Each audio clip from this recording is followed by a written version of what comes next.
unceasingly the name of the Lord and his glory. O name, stream down in moonlight on the lotus heart, opening its blossom to knowledge of yourself. O mind, bathe in his name, that bath o'er weary souls, drowning deep in the waves of his bliss, that the smearer of the heart may be cleaned of its dust, and this mighty forest fire of desire may be quenched. Chant unceasingly the name of the Lord and his glory. O Lord, various are thy names, in each and every name thy grace and power are present in full. No times are set, O Lord, for chanting of your name. No rites are needful, so vast is thy mercy.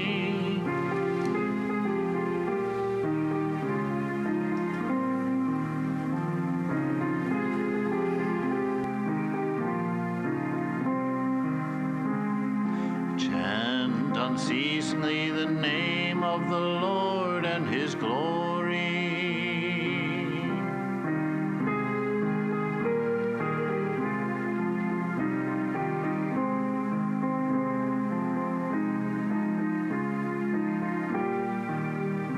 O name, stream down in moonlight on the lotus heart, opening its blossom to knowledge of yourself, that this mirror of the heart may be cleaned of its dust, and this mighty forest fire of desire may be quenched.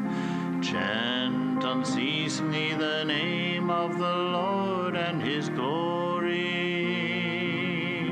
O Lord, mine is no prayer for pleasure, wealth, or fame. I want only steadfast devotion to you. For you are my heart's beloved, you and you alone. Do with me whatever thou wilt. For you are my heart's beloved, you and you alone.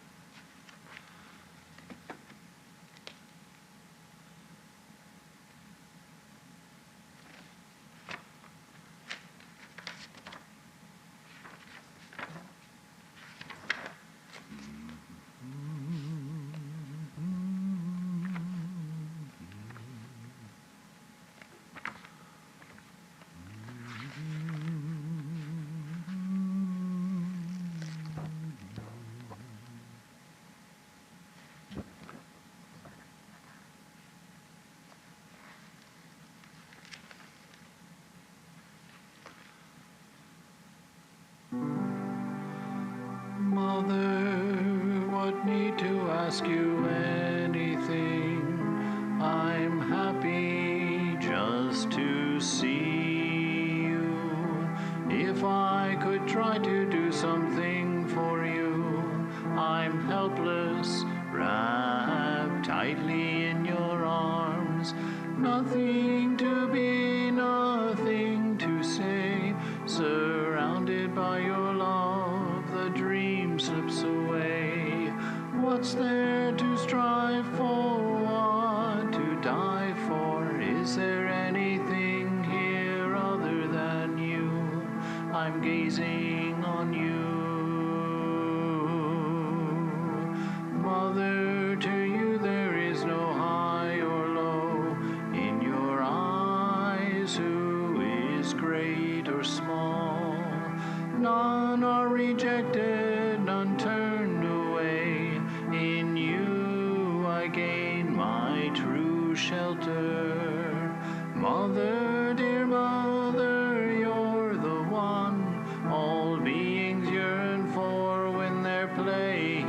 done. Finding you, my heart is full. Nothing's left to do but rest in the calm, gazing on you.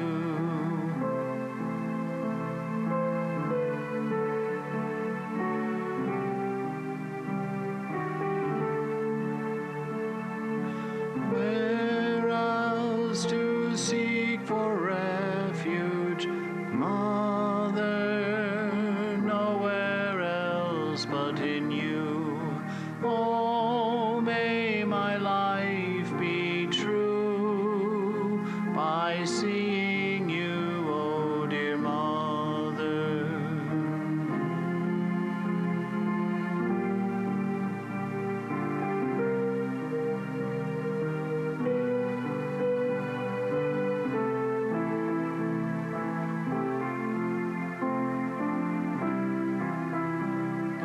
Mother, what need to ask for anything?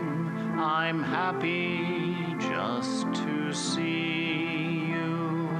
If I would try to do something for you, I'm helpless, wrapped tightly in your arms. Nothing to be, nothing to say. Surrounded by your love, this dream slips away. Finding you, my heart is full. Nothing's left to do but rest in the calm, gazing on you, oh Mother.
All right, I'm going to do something out of character since it was mentioned today at lunch.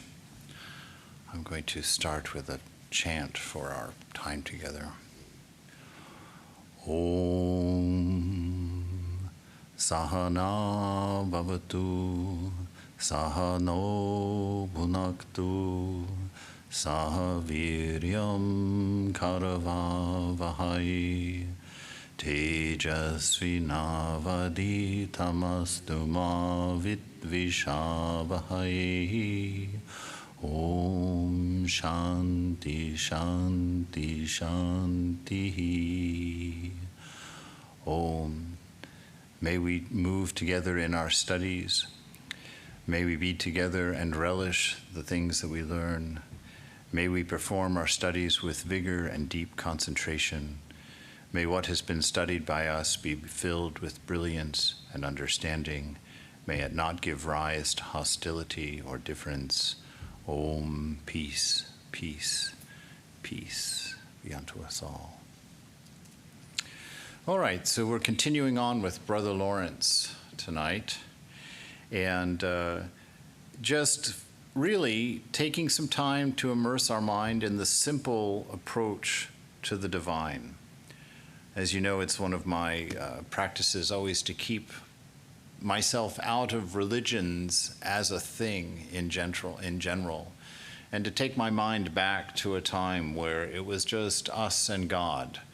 There was nothing known. We were figuring it out. We were living our life. We were paying attention and living in the scriptures and in the temple divine built by Mother herself, walking through the woods, traipsing through the desert, walking in the mountains, seeing the harmony of nature and the way that everything learns to grow together, learns to create and weave a whole, learn to see what it is to be in compliance with God's will, to be in harmony with everything as a oneness. Not in a sense of competition, although harmony can be looked at that way as well.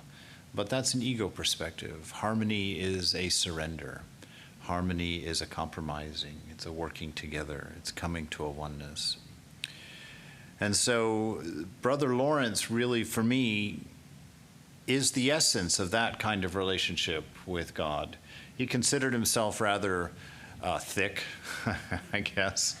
If he was my friend, I'd say he considered himself stupid, that he wasn't too brilliant, and realized early on that he had to come up with his own special practice because he couldn't quite manage the Latin and the Greek and the deep scriptural studies, that he was just a simple cook who was quite clumsy and joined the monastery for the discipline and the structure, and he thought that maybe somehow God would slap him into shape and through abuse and discipline bring him into being a good monk. And he was always slightly disappointed because the Divine Mother was so sweet to him, nurtured him all the way through and gave such favor and such consolation to him in his practice and his study, that he was able to do what all of us long to do, and that was to see God, to live in harmony with the Beloved. And sometimes in such a state of joy and such a state of bliss that he had to devise ways of hiding it so that it wouldn't attract attention.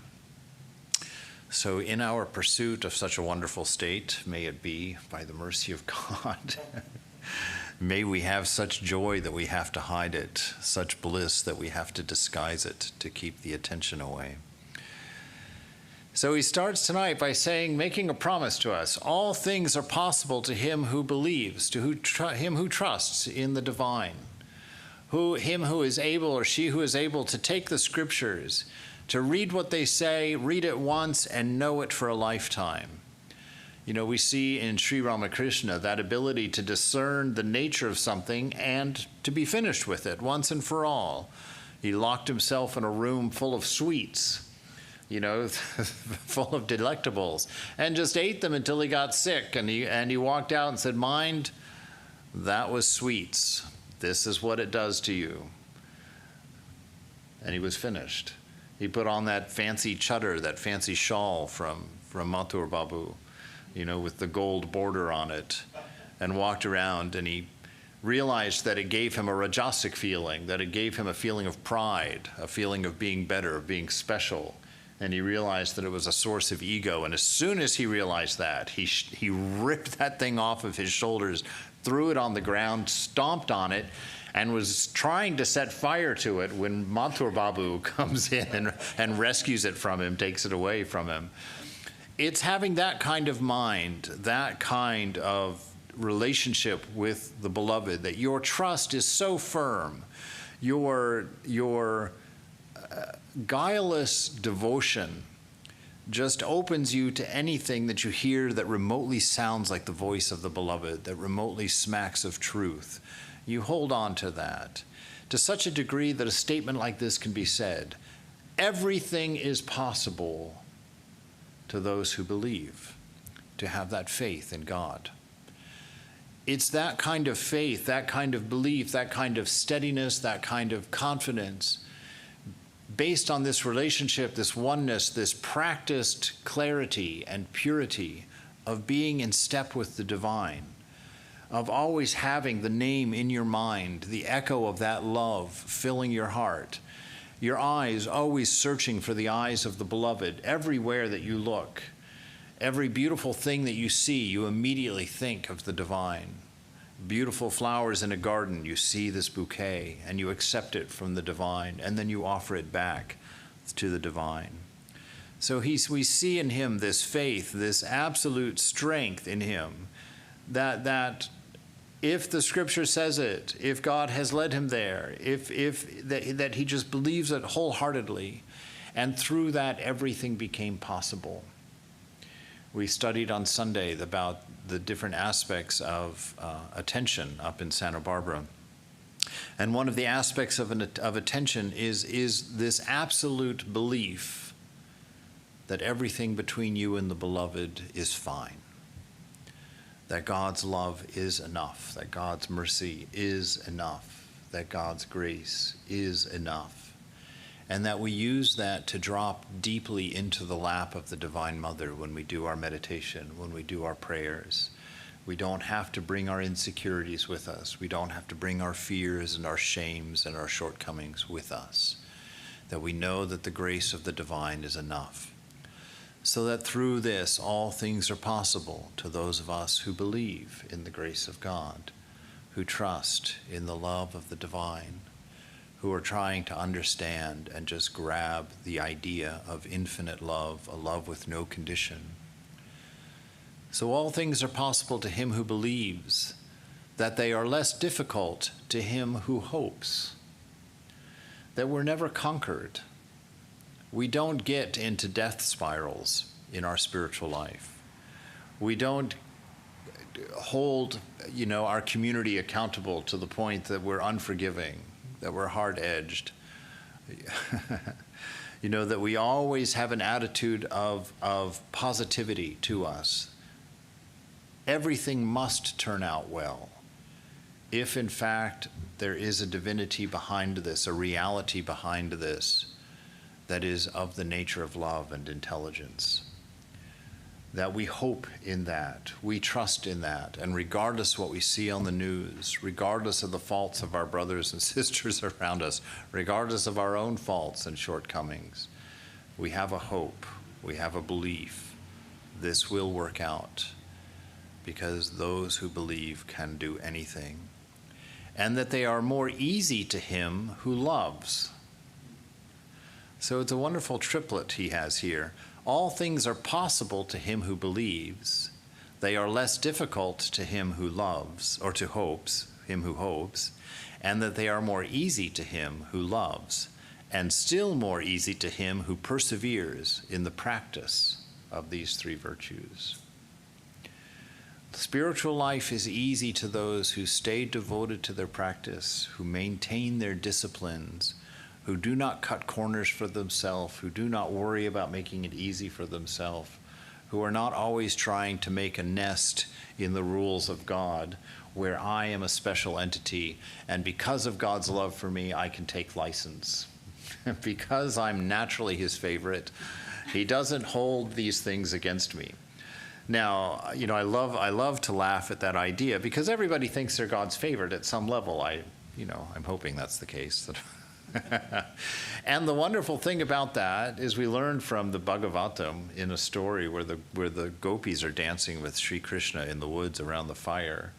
And the cameraman, as it were, kind of goes from gopi to gopi, and you hear the inner thoughts of each of these gopis as they're milkmaids, as they're dancing with Krishna.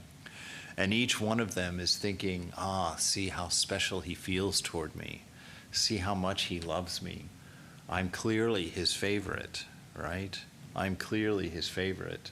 And the wonderful thing about this is that in this unique situation with the divine, you are God's favorite. And you can rest in that, and you can play in that, and you can be free in that. Because the love of the divine is infinite. And because all of us are his favorite does not mean that he lacks some for the next person. God is, in fact, full and defined as love itself, an infinite source of love. So he can love each one of us the most, to the fullest degree that we're able to absorb that love, to make us know that we are his favorite and not lack any love for the next person, so that it is a truth that includes everyone. And it's important to know that in being God's favorite, that you're not better, that you're not higher, that you're not chosen, that in fact God is able to love everyone equally, because it's Radha makes this mistake. At the end of the dancing around the fire, Sri Krishna picks her up and carries her off into the woods. And she has that thought, I'm God's favorite. But then she follows it up, he has chosen me and left the rest at the fire. And as soon as it became comparative like that, as soon as it became a statement of her value in relation to others, she suddenly finds herself dropped, just unceremoniously dropped, which is a delightful image, in a way, just dropped right there on the path, and Krishna disappears. And she comes to understand, that God is not to be mixed with ego. God is not to be mixed with ego. That God lifts everyone up, that God is impartial in his love and in his devotion to you and in his commitment to work with you through the end, till your unity, till your marriage, till your surrender with that divine quality. So that all things are possible to him who believes, they are less difficult to him who loves, they are more easy to him who loves. I'm going to stop misreading this. I want to read it once through so that you have something to remember, because it's so beautiful. That all things are possible to him who believes, that they are less difficult to him who hopes, and that they are more easy to him who loves, and still more easy to him who perseveres in the practice of these three virtues. That the end we ought to propose to ourselves is to become, in this life, the most perfect worshipper of the Beloved that we can possibly be, as we hope to be forever. As we hope to be forever. Always keeping our eyes on that infinite horizon, knowing that there is no end to this relationship. There is no expiration part in it.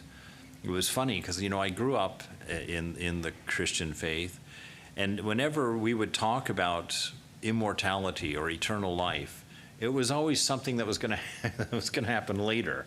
We were going to live forever after we died and after we were resurrected and after we got to heaven, then we could enjoy this forever thing. And one of the wonders, I think, in the Vedanta is this idea that you've never been born, you're never going to die. You're enjoying your eternal walk with the divine right now. You're going to see when the body drops off that it's the body dropping off. You don't have to worry about, what is it like to die? Because you have never died. And you will never die. And you've never been born. And you're never going to be born. And one of my very entertaining things about my beloved Vedantan family is that this is one of the first things we're told. I have never been born, and I'm never going to die. And always one of our first questions is like, but what happens when I die? Is it not? Is that not the thing we learn? What about reincarnation? Well, what about reincarnation? It has nothing to do with you. It's not you being reincarnated. It's a body, that keeps getting made, redone, put up there again. Yes, in a way it is you because you take on that body. But it's independent of you. You are not a part of that process. You are ever free and ever pure and ever blissful. And it's because of your concern for that body, it's because of your assumption that you are that body, that you have to keep picking up another one out of God's closet, that you have to open that door at the end of each body and think, which one should I take now? This one, that one, which matches me the best? How do I want to dress for this life? What do I want to be? But that you are not that way. And that in our life here, it's a matter of understanding this is forever. And this bliss of this relationship with the divine is forever. And knowing that, it's our goal in this life to be as perfect of a spouse to the divine, as perfect of a friend, or as perfect of a lover, or as perfect of a parent, whatever our relationship is with the divine, because he's in all of them. And it's not necessarily a matter of choosing them, because we deal with God every day in all of those relationships. Whether it's now in this room where you're looking at me as the divine, as your teacher, and I'm looking at you as the divine, as the student, and that some of you I look at as the divine of my friends or my brother monks. But that this relationship with God, in all of its aspects, whether it's brother, sister, father, son, wife, daughter, all of the permutations in there, that you live that each day. And it's not just with this idea or concept of God in the mind. It's something you carry out in the way that you live. God is, in fact, your son or daughter, if you have one. God is, in fact, your spouse, if you have one. God is, in fact, your friend, if you have one. And that is our practice, to see that divinity always, everywhere. And that, like Brother Lawrence here, that in the end we ought to propose to ourselves to become in this life the most perfect worshiper of the beloved that we can possibly be, and as we hope to be, forever without an end. That when we enter upon the spiritual life, we should consider and examine to the very bottom what we are. That we carefully check ourselves constantly. One of the best tools for checking yourself constantly is to turn your criticisms on yourself. As soon as you catch yourself criticizing somebody, grab that criticism and turn around and look at yourself very closely. Why? Because you're going to find that fault in yourself. And the more strongly you feel about that fault, the more glaring it is in you. That's the nature of it. That's why the mother says, don't see the faults in others. Skip that step. See your own faults. Make the world your own that way. So we never stop carefully observing ourselves, really discerning the sincerity of our heart. Tonight when I was doing the meditation, you're sitting there, you're doing the mantra, and I just kept realizing that I was just doing it, and I kept trying to bring myself back to that earnestness and that sincerity that the Master talks about, and I'd go through Thakur's name and I'd, feel that presence a little bit, and then I'd realize, there I was again, just kind of, thinking about how to make a dessert, and who was going to cook on Sunday, and, whatnot like that, getting distracted by these things. And so Brother Lawrence is telling us here, your self-discernment, you're always checking the environment within to make sure that that sincerity is there, that that earnestness is there, that that commitment to truth is there, that your discipline is there, that you are constantly looking at the ideal, your beloved, and looking at yourself and seeing the disparity and filling it with grace and a commitment that this is going to come to fruition, this is going to happen. That when we enter upon the spiritual life, we should consider and examine to the bottom what we are. Now he's going to follow it up with, and then we should find ourselves worthy of all contempt. And not deserving indeed even the name of Christian, subject to all kinds of misery and numberless accidents, which trouble us and cause perpetual vicissitudes in our health, in our humors, in our internal and external dispositions, in fine persons whom God would humble by many pains and labors, as well as within as without. So this is going to be the reality, because as long as we're in a position where we're going to observe ourselves, it means there's an ego there. We have a sense of self separate from God. That sense of self separate from God had better not ever be okay with you. You better not think or come to the conclusion that an ego self is the way to go. You know, we are called to a surrender that is absolute, laying down even our very desire to live, laying down all of the fun stuff that we thought about in kindergarten the first time our teacher asked us, "What do you want to be when you grow up?" You know, where was that student that said, "Oh, united with God"? I want to be the greatest lover in the world for everyone. I want to learn how to love equanimously without any limit. You know, can you imagine looking up at your teacher as a kindergartner and saying that? I want to be the most unselfish person I can be forever. That's what we're called to, and this is what Brother Lawrence is seeing in himself. I'm going to live this life, and my goal in this life is to be the most unselfish, kind, and loving person that I can possibly be.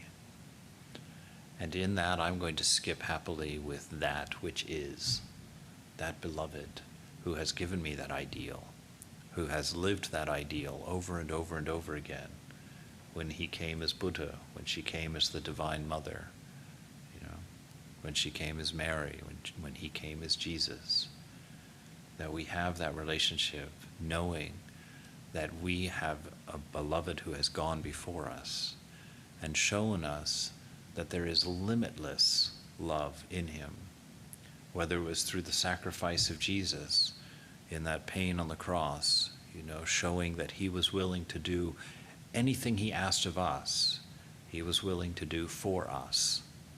You know, whether it's the compassion of the Buddha, who lived to love, couldn't stand the idea of violence, you know, became a vegetarian and literally changed the diet of the entire world at that time, you know, by that commitment to peace. Or whether it's a Krishna with that beautiful love of the gopis, you know, that sweet innocence, that was the same whether he was a king or a cowherd boy, unchanged in that.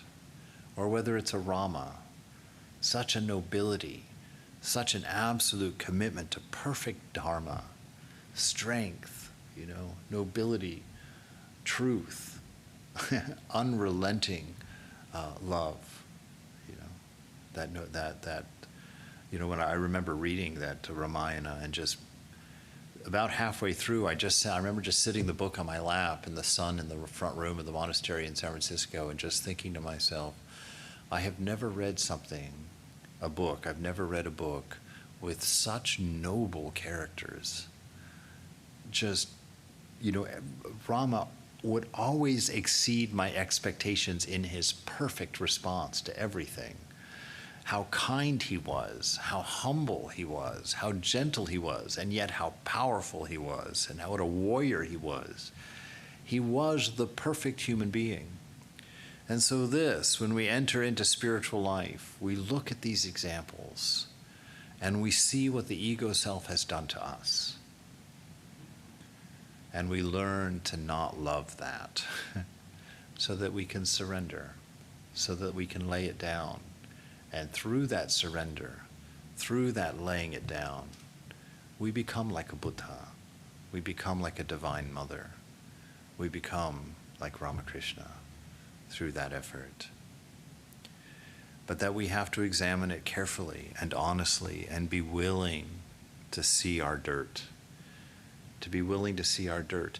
And there's a magic practice to doing that, because you can't be attached to yourself.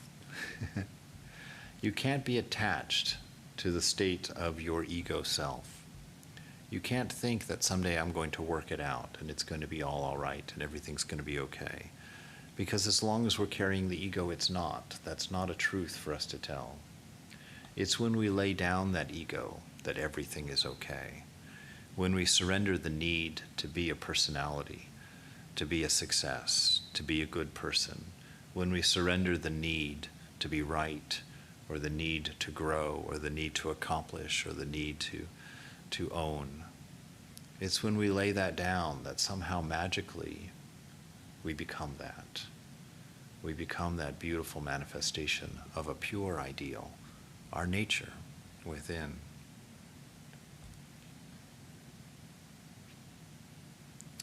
After this, we should not wonder that troubles and temptations, oppositions and contradictions happen to us from men.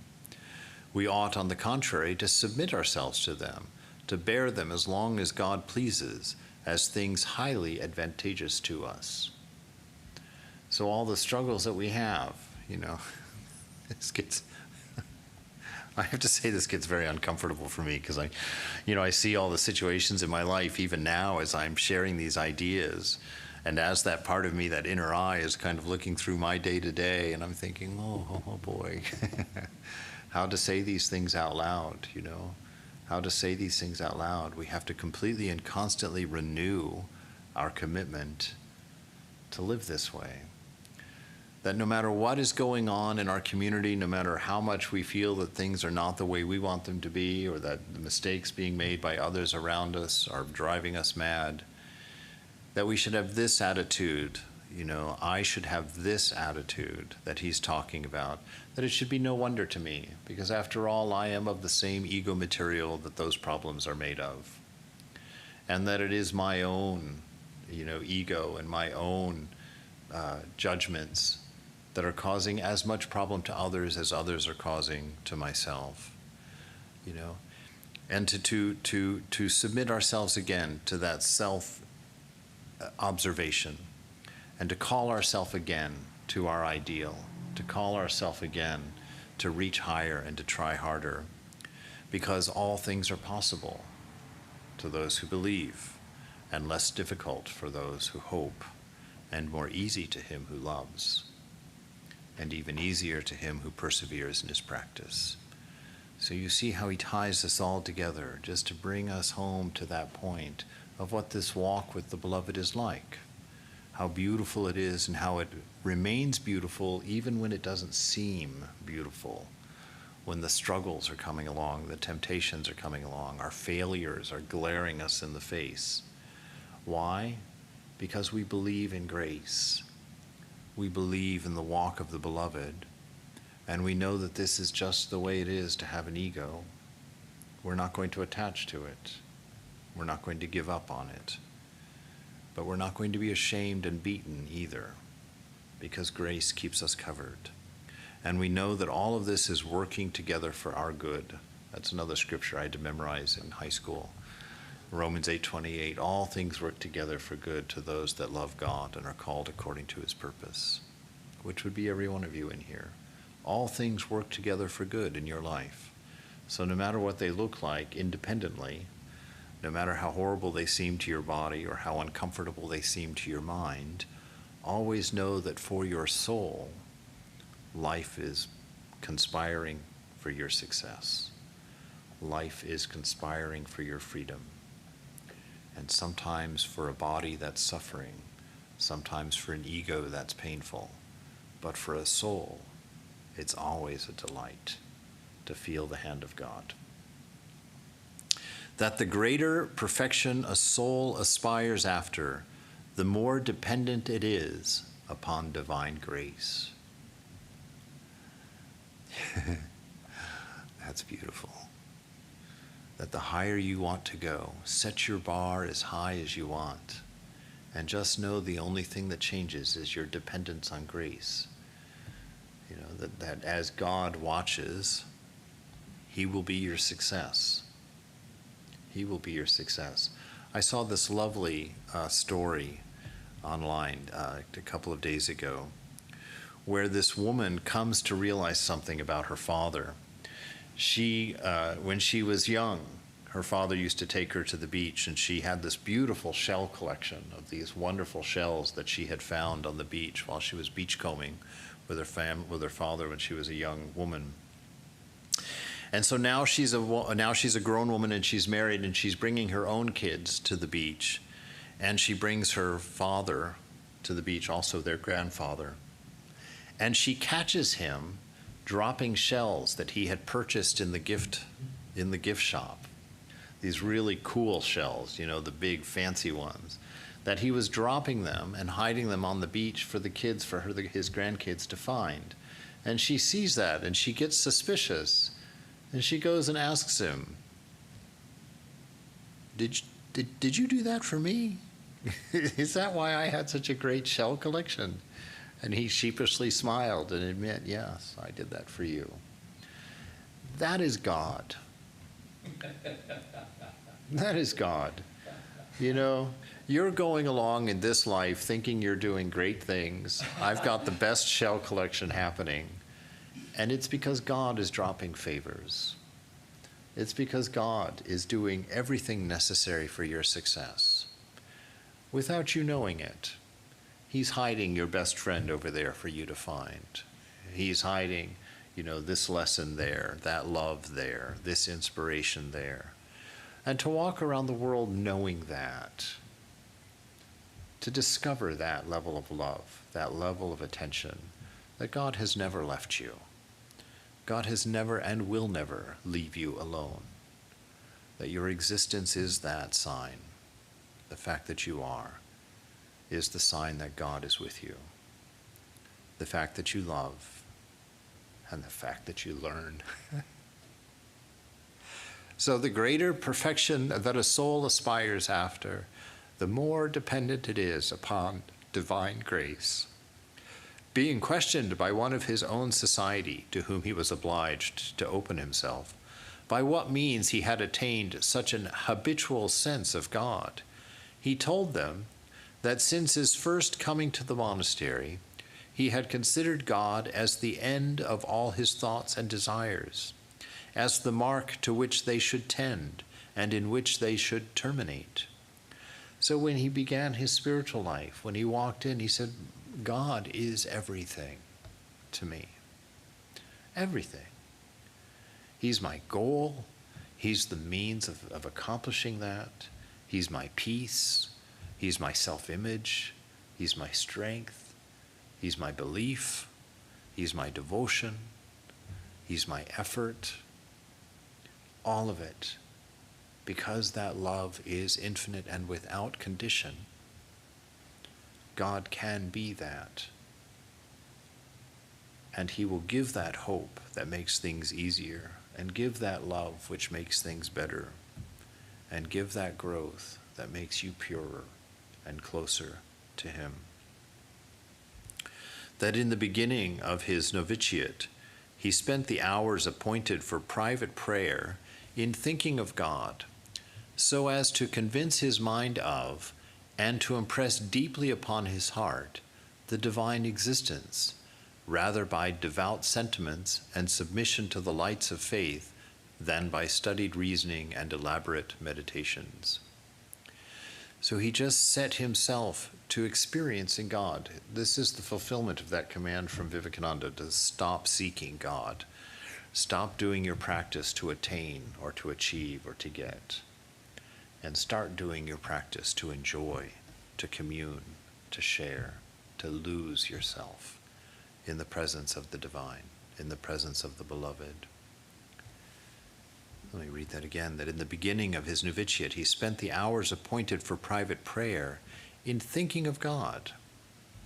That was his private prayer, just contemplating God. What does it mean to be unconditioned love? What does it mean to be love itself? You know, what does that mean, that God is love? He's not loving. Loving we get, you know. But the thing with loving is that it has to be an action. And actions have beginnings and ends, and periods in between, where the love might not be so active. God's not loving. God is love. He's the very presence of that love. And to be in that presence is to be surrounded and enveloped by love, not having some unknown someone loving you, but having love itself fill you, nurture you in an infinite, unending, untiring way that is not conditioned. It is not based on who you are. It is not based on how you perform. Your ability to see it will be based on those things. Your ability to enjoy it will be based on those things. But the fact of God's love never changes according to your behaviors, according to your aspirations or your delusions or whatnot. God as love is a constant, gives freely and equally. The sun shines on the wicked and on the good. I am the mother of the wicked as I am the mother of the virtuous. This idea that he spent his time in private prayer thinking of God to impress deeply on his heart the divine existence by becoming aware of the presence of God, by becoming aware of awareness itself, by poking at the mystery of being, sitting there and understanding that you will not understand, you cannot understand. And the normal way of dealing with something we simply cannot understand is just to assume it's normal and to move on. And that's what we've done. That's why all of the sages, or many of them, probably not all of them, but many of the sages tell us to wake up. That's what we need to wake up from. Our assumptions. Stop making assumptions about your life. Stop making the assumption that everything is as the senses present it. Know that there's something beyond that. Something unknown that you can't ever know or understand. And if you can't know what's being said when that's being said, think more deeply, question more soundly, wake up in the way that you observe the world around you, because it is pregnant with God. It is pregnant with things that are not what they seem to be, filled with 1,000 gifts and hints and pleasures of divine insight. This is a scripture that we live in. This is what condenses into the Bhagavad Gita. This is what condenses into the Vedas, into the Upanishads. Where else would they come from? It is the very nature of everything that we see, touch, hear, taste, and smell. God. If we're not seeing it, you have not looked close enough. And this is what Brother Lawrence is saying. Look closely. Look more deeply. There's a wonderful joke happening. There's a wonderful story happening. And it's couched in God. To impress more deeply upon his heart the divine existence, rather by devout sentiments and submission to the lights of faith than by studied reasonings and elaborate meditations. That by this short and sure method he exercised himself in the knowledge and love of God, resolving to use his utmost endeavor to live in a continual sense of his presence, and if possible, never to forget him. That was his sole commitment. He watched himself every minute of the day to never forget the presence of God, to never forget the thought of God's presence and surrounding nature. And of course, that grows exponentially through experience. As the mind begins to accept the presence of God, to see the presence of God, and begins to experience the presence of God, and begins to see how all things work together for good because he's paying attention and watching how things work together, because he's seeing how his mind grows, he's seeing how his faults fall away, he's seeing how love is nurtured in his meditations, he sees how his concentration is deepening, how his faith is growing, how his love is becoming undeniable and inescapable. because he's paying attention. He's watching. He knows that God is, and his only necessity is to see it, to be aware of it. That if possible, to never forget him.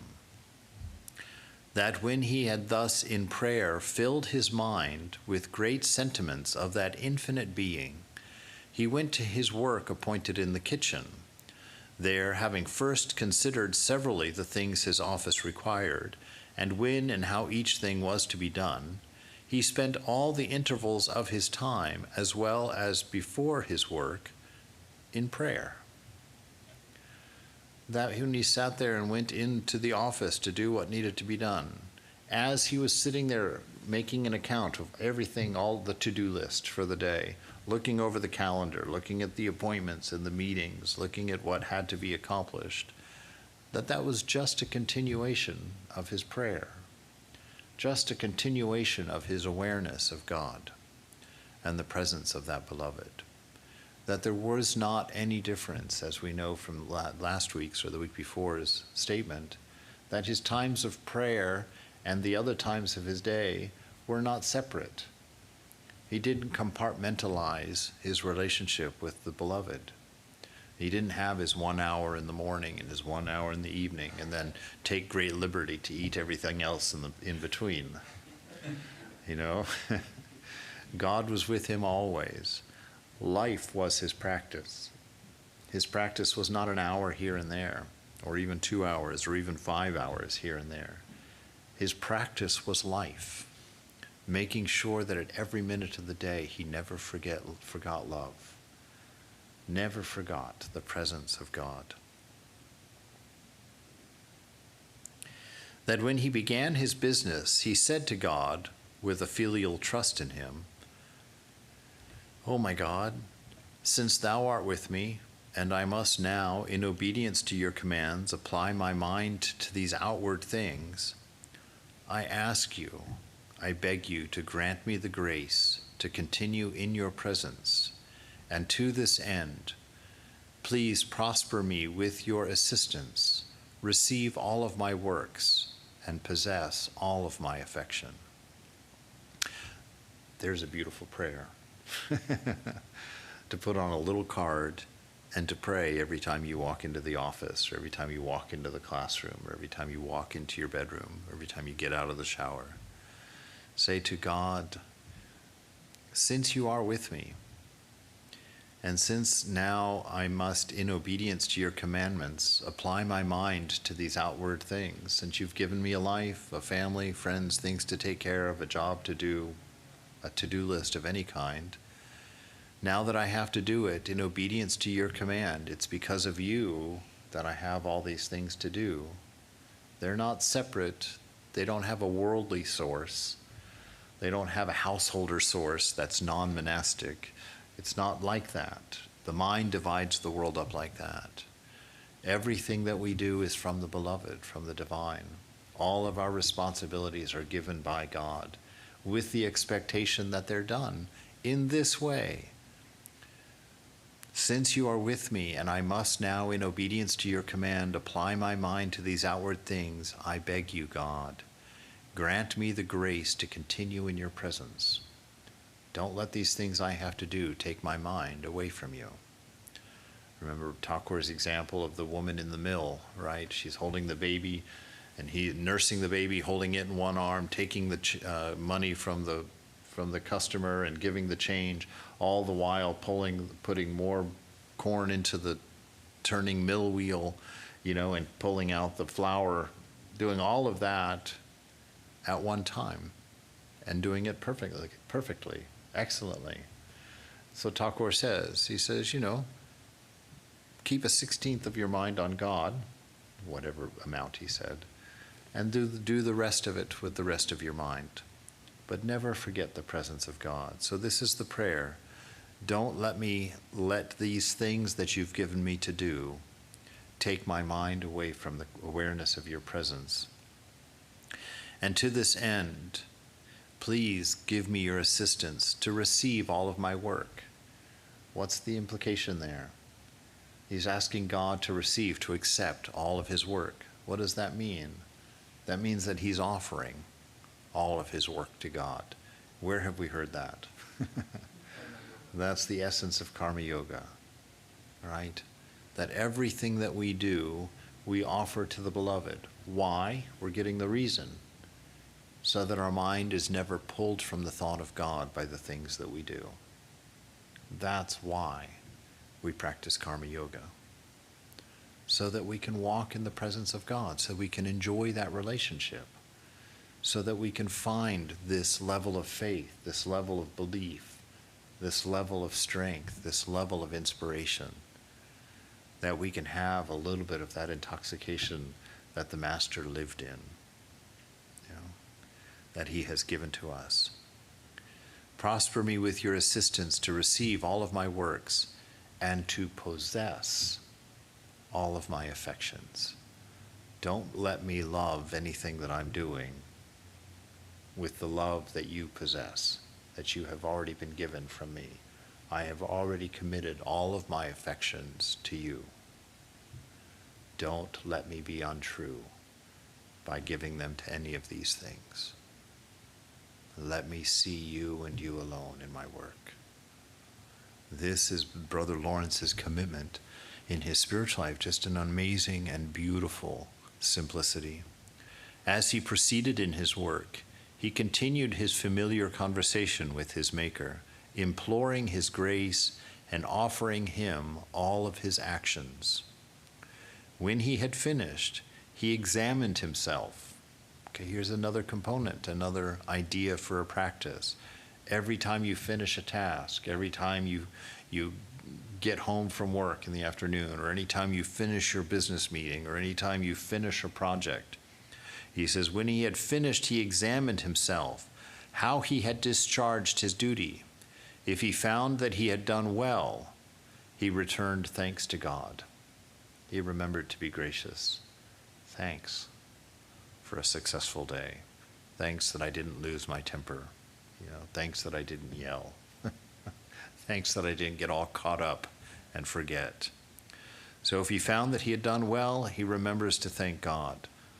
If otherwise, he asked pardon, and without being discouraged, he set his mind right again and continued his exercise of the presence of God as if he had never deviated from it.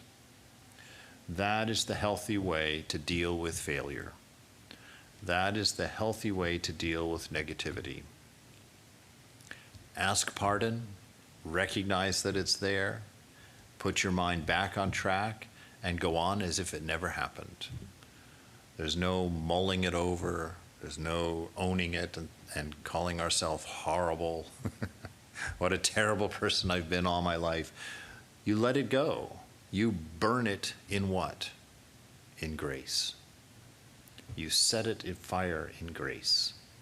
And you walk away from it as if it never happened. Because the biggest mistake you can make is to identify yourself with your failure.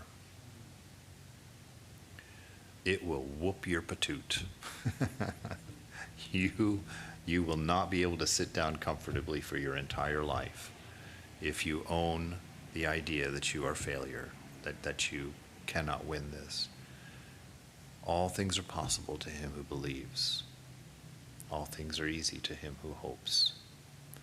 All things are easier to him who loves, and even easier for him who perseveres in his practice of these things. When he had finished examining himself, how he had discharged his duty, if he found well, he returned thanks to God. If otherwise, he asked pardon, and without being discouraged, he set his mind right and continued his exercise of the presence of God as if he had never deviated from it. Thus said he, by rising after my falls, and by frequently renewed acts of faith and love, I am come to a state wherein it would be as difficult for me to not think of God as it was at first for me to accustom myself to it. He arrived. He got to his destination. He got to a place where it was as difficult for him to forget God as it is for you and I to remember him. You know? that it was his natural state. Everything became a communion. God existed in his mind. He shared everything with her, shared every secret with her. She was there for every single event of his day, no matter how intimate or private it was. That thought never left him, always relishing the divinity of the divine, always relishing the thought and the wonder of what this love is. How deep does it go? How much is this grace? How trustworthy is it? Can I really lose myself in it? Is this a safe encounter? So he constantly, what's it say there about his falls? Thus he said, by rising after my falls. So that's your duty. If you fall off the horse, my friend Philip, who I considered one of my first gurus, he would probably be morbidly embarrassed by my saying that. But he said, he told me one time, because I had that complaint. I was like, come on, I'm not a spiritual guy. I'm not good at this stuff. I probably should just give up, was what I was talking about at the time. And he said to me, he says, there's only one difference between the worldly man and the spiritual man. And I said, what's that? He said, the spiritual man always gets back on the horse when he falls. The worldly man decides horse riding's not for him.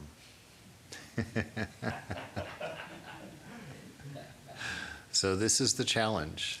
Always get back on the horse. Always set the mind back on its path and go on as if you never fell from that horse. By frequently renewed acts of faith and love, I have come to a state where it would be as difficult for me to not think of God as it was at first to accustom myself to it. As Brother Lawrence had found such an advantage in walking in the presence of God, it was natural for him to recommend it earnestly to others, but his example was a stronger inducement than any argument he could propose.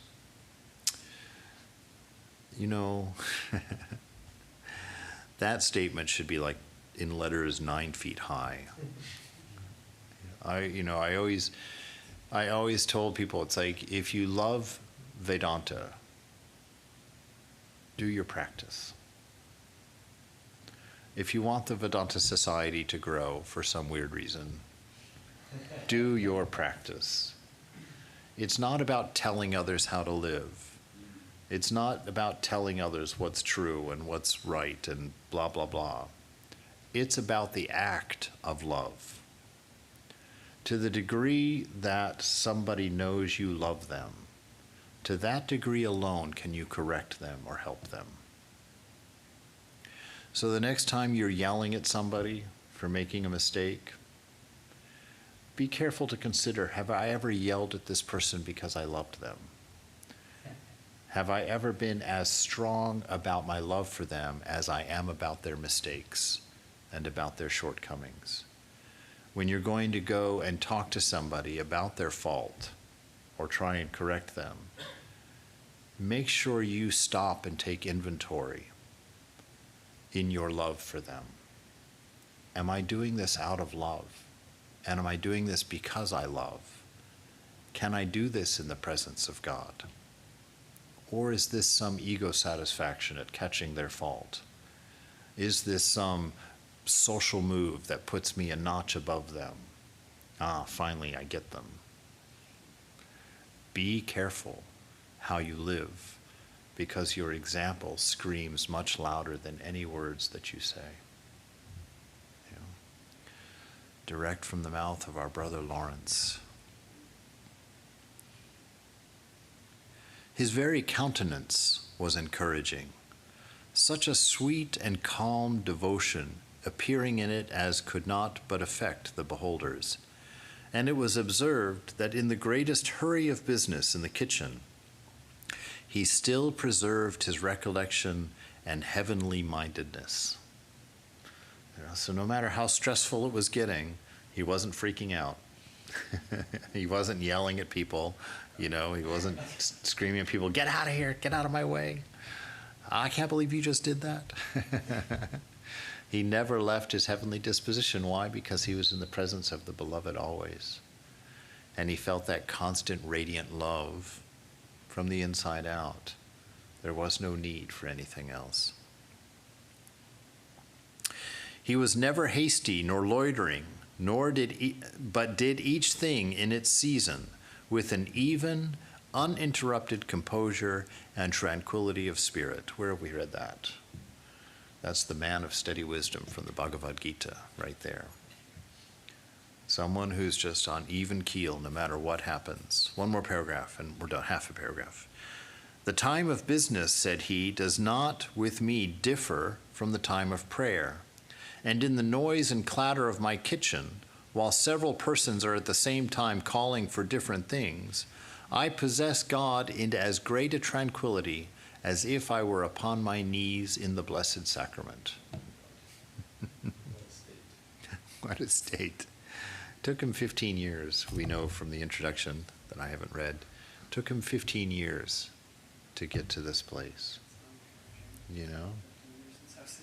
15 years is going to pass whether you do this or not. You might as well do it and be blessed in 15 years. Because that 15 years will pass either way. So decide tonight that tomorrow, starting in the morning, well, starting now. How dare I make any other time for that? Starting this immediate moment, let's together just make a commitment to not forget the presence of God. That we are setting our mind to never again having a moment without the awareness of the divine love that fills us, that has given this opportunity to us, that has given these treasures, these examples, these inspirations, these challenges to us. Arise, awake, and stop not till the goal is reached. Jai Ma. Any questions? I didn't leave any time for them, but we can take time for them. Is there a possibility that we are not at some point, and then we come into being, and we do in space and possibly time those things that we do, and then we go back out of any kind of presence? We're an ocean, but we're not a person, or we sleep, or whatever we do, I don't know. But I mean, you can read it. It's not an idea that's original. We're here, and then we're not here, and then we're here again. Now I'm having dinner. Oh, now I'm not doing anything, blah, blah. Oh, here, now it's time to turn on the TV, get the news. And so I'm there, and then suddenly I'm not there. Is that possible? I mean, you're saying being this thing all the time. Yes. And, I mean, I just think that there's waves, there's up and down, there's crests and valleys. I think that he's talking, I think that he's saying always. And I think he's saying without exception, especially as an embodied self. If you're asking on the grand scheme of things, yes, we fall into a tranquil placidity of being that's not conditioned, that doesn't change, that is the absolute unchanging self.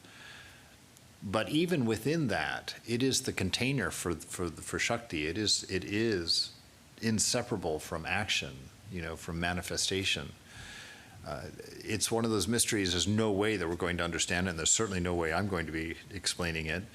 But this notion that milk in its whiteness, God and his power, they're inseparable. This world is not other than God. This activity that we're involved is not other than God. That the absolute and the changing somehow have a unity, have the same reality, they are divine, they are God. So I don't think that you can be only half of it, the unchanging, unmanifest. The two are inseparable.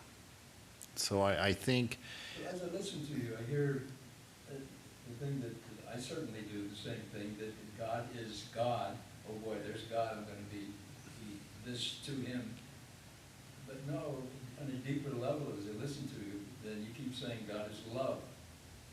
And so, it's that, again, it's an abstraction. I mean, it's God is love. Or is God God? It doesn't fit into words, the question. Yeah, well, God can't be God in the sense that, what does that mean? God can't be something, because to be something you have to be separate from the things that you're not. God isn't separate. So these things, this idea of taking the name of God, one of the powers of the mantra, is the fact that it's an ever-expanding conceptual tool that eventually will blow the circuits of the mind, ultimately. That initially we were very comfortable with this idea of God. You know, it's small, it's handheld, we can take it anywhere we want. God behaves and he stays in that little spot in our mind. But as we ask questions, as we experience life with the presence of the name of God in the mind, it's a seed. It's a seed, and it will sprout.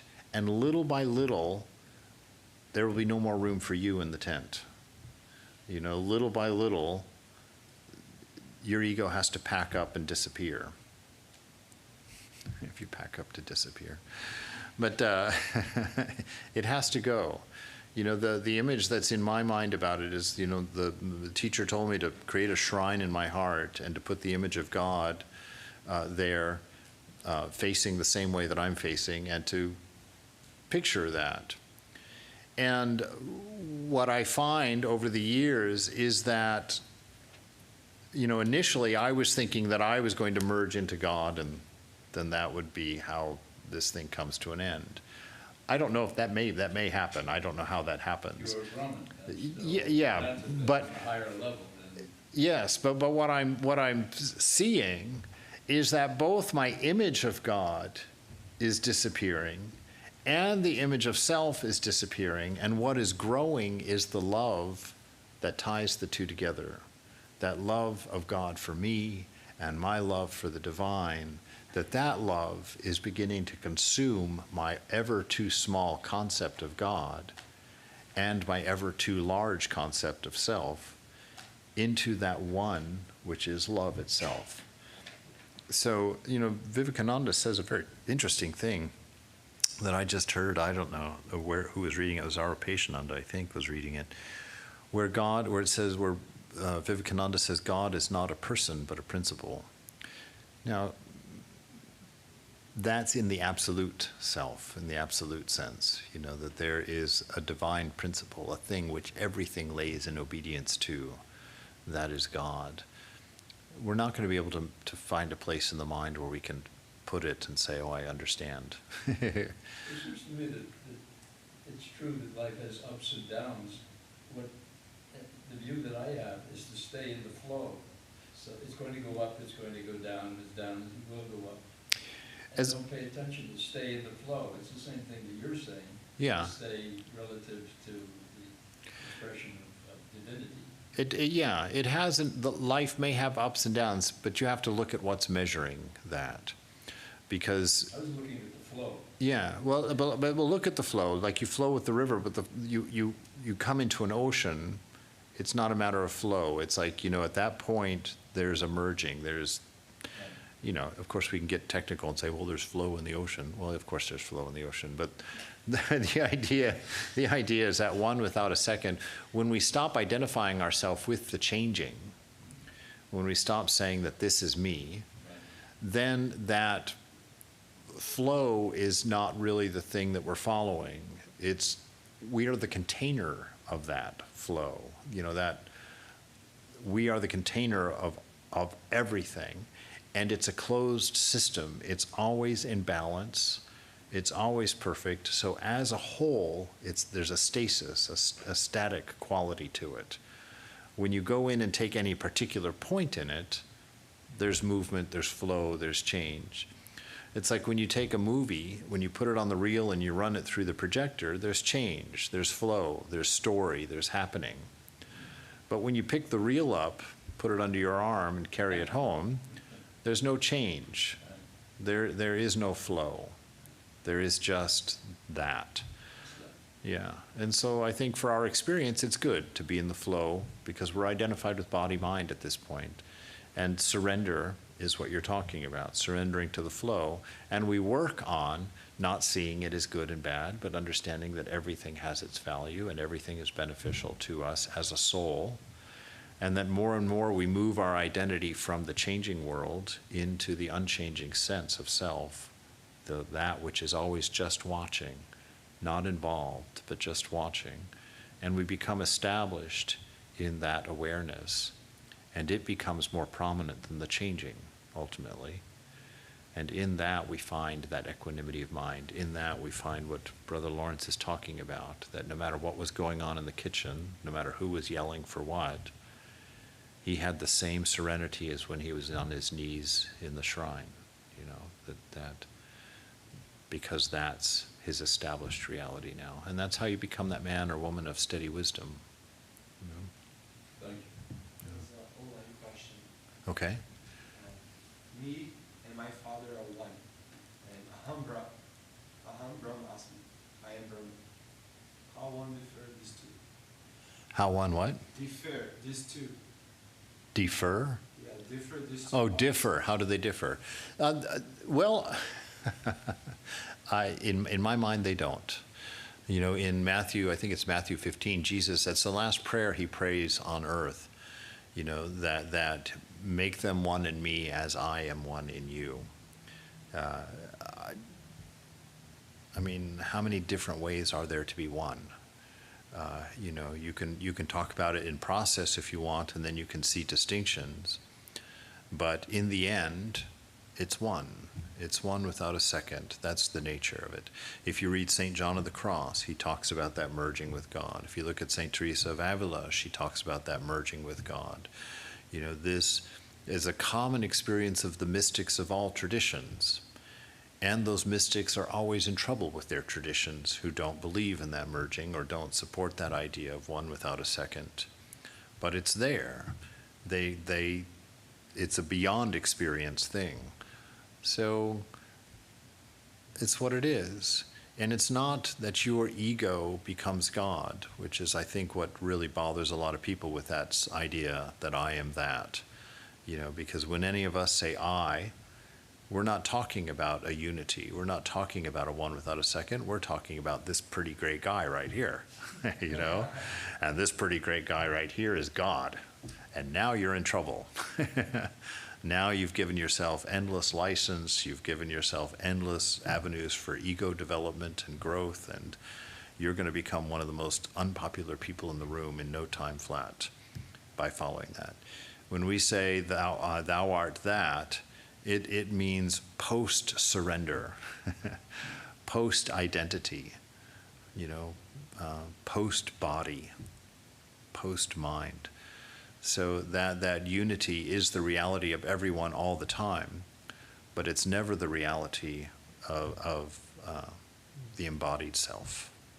You know, someone who's attached to a body, attached to a mind, somebody who still thinks they have a name. Yeah. All right. Jai Ma, Jai Thakur, Jai Swamiji.